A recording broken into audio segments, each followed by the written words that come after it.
Hi. For my presentation, I'm going to be talking about The Boys in the Boat by Daniel James Brown. And this is a book that centers around a rowing team from the University of Washington who eventually went on to win gold at the 1936 Berlin Olympics.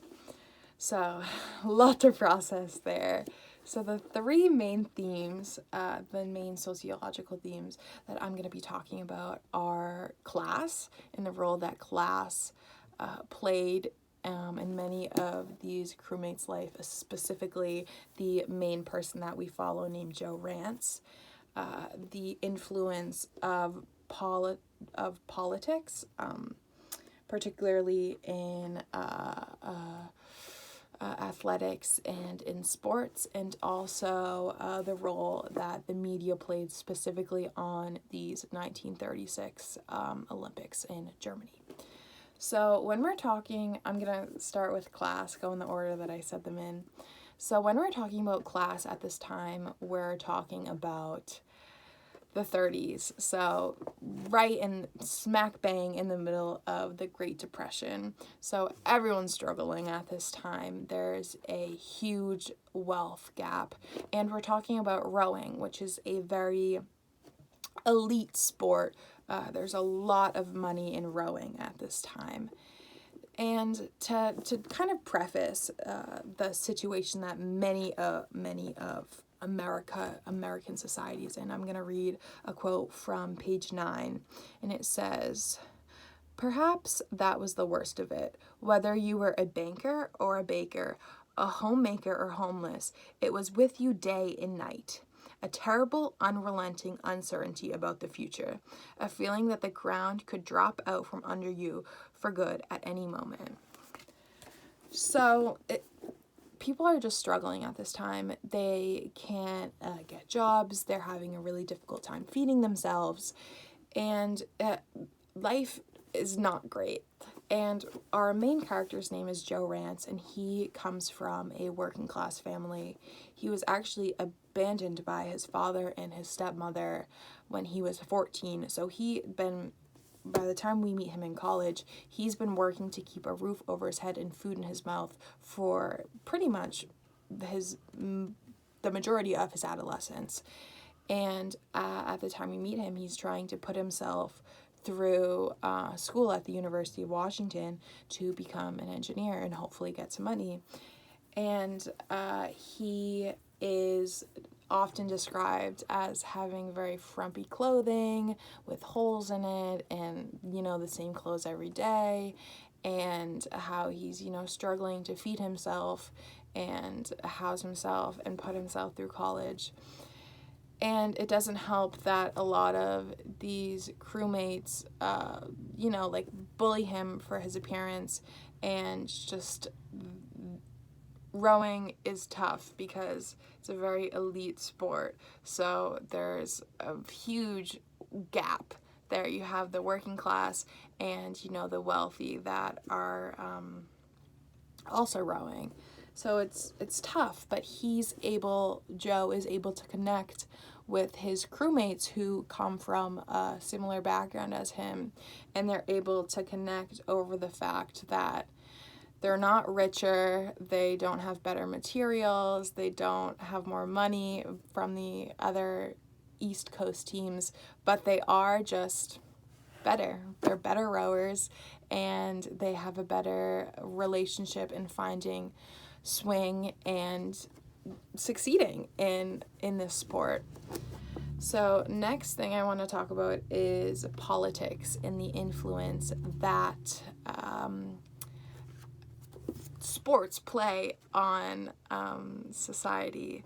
So I'm going to read another quote, and this is from page 289, and this is right after they win in Poughkeepsie, I believe.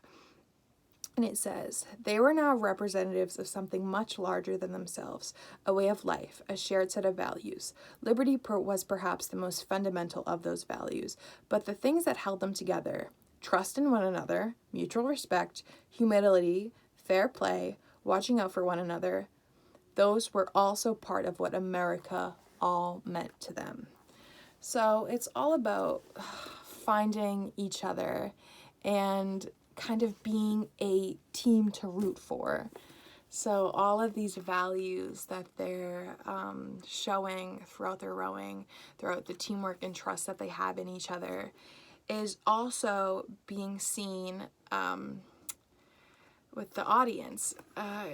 You kind of think of it like sports players are kind of like ambassadors for values and for people. They're celebrities to us, and they are able to gain the support of their audience, their supporters, but also eventually the support of the entire nation when they end up going to the Olympics. I think it's also important to note in the political lens of things and how their society helped them that this is during the Great Depression, so there's not, as much as rowing is a very expensive sport, there's not a lot of money to be putting into rowing.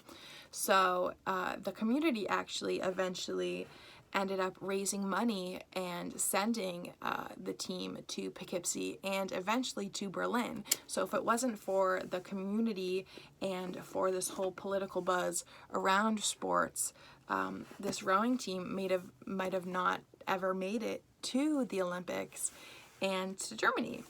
So it's a really amazing story between people, but also society and the way that society was looking at them at the time. So now I'm going to talk about the media. I'm going to kind of take a different lens for this. And when we're talking about media within this book, we're going to talk about a lot of how Germany is trying to present itself to the world at this time. So obviously we know that as Hitler's gaining power and the Nazi power is being a very important part of Germany, we also have this idea, this central thought of we don't like what Germany is doing, and we don't like how Germany is treating their marginalized communities. But at the same time, Germany had to kind of save face and put on this this look that they're happy to accept all people in the Olympics, and that Berlin is at the height of civilization and enlightenment, in that they're the perfect city to be representing the Olympics and hosting them. And at this time, there was a really big movement in America to boycott the Olympics because of Germany's values, and specifically how they were, again, treating marginalized communities. And Avery Brundages was the president of the American Olympic Committee and a known anti-Semite, so that should tell you all you need to know.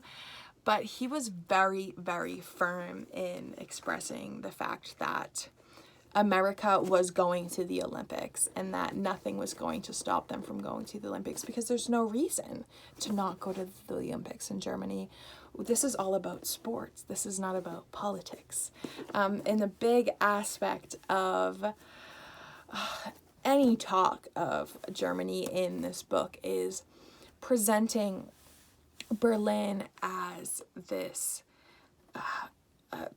almost utopia, and how this is the perfect time for them to be hosting the Olympics while they're doing so many amazing things.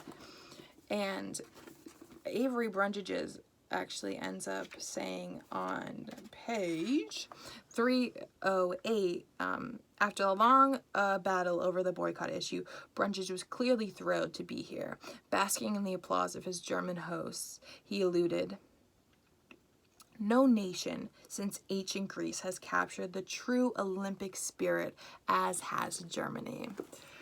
So it's really tricky, but the whole part of this theme is that the Germans and Berlin is just trying to save face and using the media to put on a better face for society. So I'm going to keep this short. I'm going to end it here, but I could talk about this book for ages upon ages upon ages. It is such a good book. And it's one that is, I feel like you can get so much out of it from a sociological lens, because it centers around class and politics and how society plays an influence in sporting, and how we care about stories like this. So, great book. If you have a chance to either watch the movie or read this book, I highly recommend it. I'm not usually one to read nonfiction, but this story was really incredible, and again, I think everyone should give it a try at least once in their lifetime. So, highly recommend.